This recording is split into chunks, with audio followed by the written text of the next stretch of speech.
Greco and Haynes, the water pump and well water company. Water is our only business. All local, all morning. The Fox 61 Morning News starts now. A fire investigation underway in the capital city this morning after a large residential fire. We have the latest developments coming up here on the Fox 61 Morning News. Also, vaccines for little kids. We'll tell you when you can begin vaccinating your little ones against COVID-19. And excitement is in the air. Travelers Championship Week is here. Everything you need to know before you head over to the links. Fox 61's Morning News at 9 starts right now. Good morning, everybody. Glad you are with us. I'm Tim Lammers. And America Arias, thanks for joining us. Now, before we get a check on the weather and traffic, we do have breaking news out of Hartford where firefighters are on the scene investigating an overnight fire on Francis Avenue. And we are learning some new information. One person has been killed. Symphony Privet is live there at the scene with the very latest. Symphony, what can you tell us? Good morning, Erica. Yes, those details just confirmed a few minutes ago from Hartford Fire Chief Barco. Now, he shared with us one death has been confirmed and that a firefighter was injured, but they sustained some minor injuries. We are still here at the scene. It is very active. There were at least 5 trucks that I could count earlier this morning when we arrived.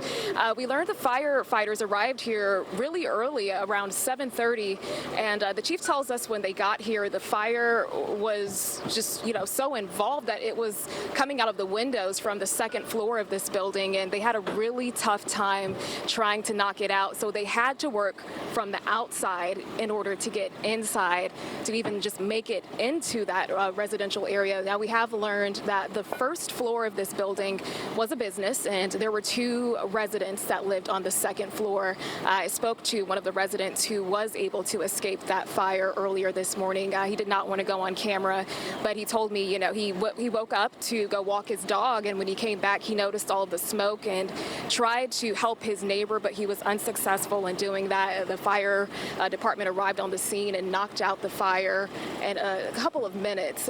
But again, that death has been confirmed. We do know that it was a woman, but at this time, further details have not been released. Stay with us as we'll have the latest on this investigation. The fire marshal's office is continuing this investigation. We'll have those latest updates for you on air and online at fox61.com. For now, live in Hartford, Symphony Privet, Fox 61 News. All right, Symphony, thanks. We will check back in a bit. In the meantime, we are checking on the weather out there. A new day, a new week. Rachel Piscatelli, how are things shaping up this morning? It is an absolutely stunner, picture perfect day today, guys. Beautiful. So if you can get out there and enjoy it, do it. I recommend doing so because it's absolutely going to be a picture perfect day. Here's a live look outside at the Hartford City camera where, we have blue skies that are out there and just a few high level wispy clouds kind of making for a nice scene in the capital city. Temperatures are in the 60s and 69 degrees in Hartford. So we're really warming up nicely this morning. We started the day in the 40s and the 50s. Now we're already near 70 degrees in the capital city, 68 degrees in Windsor Lock, 69 in the Elm City, and 69 in Groton. So planning your day from start to finish. Temperatures today will start off in the 60s, warming into the 70s, right around 79 degrees by 3 o'clock. A north to northwest wind right around 5 to about 15 miles per hour. We'll talk about the changes that are on the way for this upcoming week, though, coming up in just a bit. But right now, let's get a check out on the roads. Lauren Zenzi is standing by. Good morning, Lauren. Good morning, Rachel. Good morning, everyone. 9:04 here in the Fox 61 CTDOT Traffic Center. A very clear 9 o'clock hour as of right now, both in the skies and also on the roads. Let's take a look out on the roads right now. The northbound side of I-91, that's down in New Haven. They do have some construction work, which is closing one lane right at exit 50 to exits 48. So give yourself a little extra time if you are going there. Fairfield County drive times, though, you see lots of green right there. 95 north and southbound. Also Route 15 is looking good. A live lookout in Stamford right now. Crystal clear here on your Monday morning. We'll check back in at 9:30, but for now, guys, I'll send things back over to you. All right, Lauren, thank you. It is 9:05. We have developing news out of Hartford where police said 3 people were shot. 2 of them died. This all happened around 10 o'clock last night on Franklin Avenue. We have learned the victims, the names of the two people who died from police. They said it's 39-year-old Chase Eugene Garrett and 27-year-old Christina Dang. Police said both of them died at the scene. The third person shot was a woman who was taken to the hospital in critical condition. We don't know the relationships all these people have yet, or if they knew their shooter, because right now there are no suspects. So we'll keep you updated on this as more information comes in. And we have some developing news this morning coming out of Harlem, New York. The NYPD says one person is dead and 8 others hurt after a shooting just before 1 o'clock this morning. Now, according to investigators, the victims include 7 adult males and 2 women. The victim who died was a 21-year-old man. Police say the victims were shot along a footpath under a bridge during what police believed was a get-together. Police in Washington, D.C. are investigating a shooting that happened at a free concert early Sunday night. A teenager was killed and a police officer was hurt as well.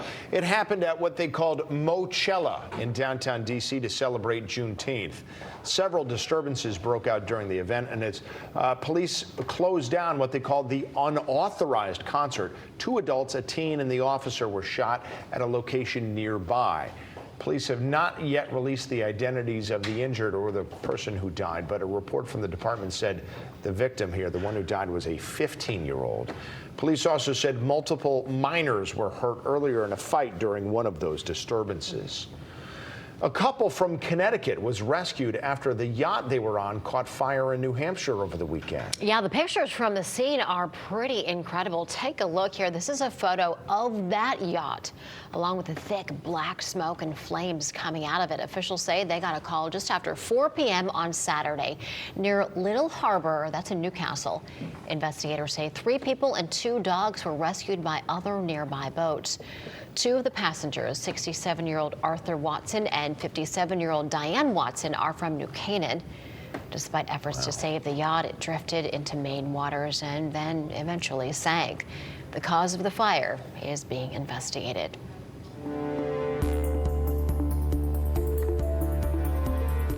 Meanwhile, COVID-19 vaccines for children as young as 6 months are expected to start rolling out all across the country as early as this week, following the Food and Drug Administration authorization on Friday and the CDC's recommendation over the weekend.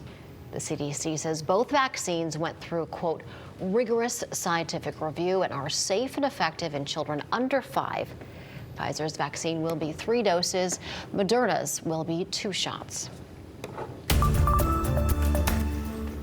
The Travelers Championship is a big supporter of local charities, and the tournament does all it can to give back to so many. And to that end, one of the annual traditions at TPC River Highlands has the players teeing off and aiming for the iconic Travelers floating umbrella. I'm sure you've seen it if you've been to the course. It's in the water right between the 15th and 16th holes, so they cheekily call it the 15th and a half hole, or just the pin at 15 and a half. Closest to the pin, both players and caddies get to hit one towards there during the practice rounds. And again, closest to the pin gets $10,000 to put towards a charity of their choice. Last year, golfer Scott Stallings was the closest, and he donated the money to the Tennessee Golf Association. And another star-studded field expected for this year's Travelers Championship Celebrity Pro-Am. Among those set to tee off this year in Cromwell, legendary actor Bill Murray will join the field. Plenty of Connecticut stars hitting the links, including UConn women's basketball head coach Gino Auriemma, ESPN legend Chris Berman, UConn men's hockey head coach Mike Cavanaugh, the winner of the first season of The Voice, singer Javier Colon, UConn women's basketball associate head coach Chris Daly, actor Dane DeHaan, ESPN anchor Michael Eaves. Also, football legend Doug Flutie, actor Chris Jackson, UConn football's new head coach Jim Mora, former Husky quarterback and now ESPN personality Dan Orlovsky, former UConn field hockey coach Nancy Stevens, Patriots legend Andre Tippett, and Red Sox knuckleballer and analyst Tim Wakefield. Wakefield's there a lot. So much to do and to see out at TPC River Highlands in Cromwell, and it is not all golf. That is very much by design. design. There's a lot you should know, though, if you plan on taking the Travelers Championship in person. Fox 61's Ben Goldman has a look at some of the rules for fans this year. Another year of excitement at the Travelers Championship. Thousands of spectators coming out to Cromwell this year will have a lot to take in when it comes to the rules. When it comes to masks, they're not mandated this year, but rather encouraged when indoors. That goes for those who aren't vaccinated as well. All payments on the course are contactless. No cash this year, folks. And all tickets are digital, so make sure to download your ticket on your phone before you get to the course. Backpacks are banned on the course. That includes clear ones. And this year, there will be no bag check at the course, so pack lightly. When it comes to what you think you need to bring, grab the shades, the sunblock, and maybe even an umbrella without the sleeve. Collapsible chairs are allowed, but no chair bags. And as always, no outside food or drink and no coolers. Cell phones are allowed, but keep them on vibrate or on silent. No flash photography, no live streaming, and no calls made on the course. You can only make calls near the concessions. Those who don't follow the rules could be kicked off the course. And as always, if you're heading out here to TPC River Highlands in person to see the Travelers Championship, keep our Fox 61 News app handy. It's free. It has everything you need to know to keep you safe and to make sure that you have a good time. Reporting here at TPC River Highlands, I'm Ben Goldman, Fox 61 News. And one important point here of all the things that you can bring if you forget to bring some, or if you wind up going to the gate with something you're not supposed to have, you can go back to your car to drop it off or to get it. That's something you can't take for granted, because a lot of other golf tournaments, like say the U.S. Open yesterday, you had to take a shuttle in for 20 minutes. All right, moving on. Gas prices, we're inching closer to $5 a gallon here in Connecticut. We never did hit that mark, but where are we this morning? How much are you going to have to fork over to fill up? We'll have that answer coming up. And celebrating Juneteenth with many from the community. The turnout in 2 towns over the weekend. We'll have that and a lot more. Stay with us.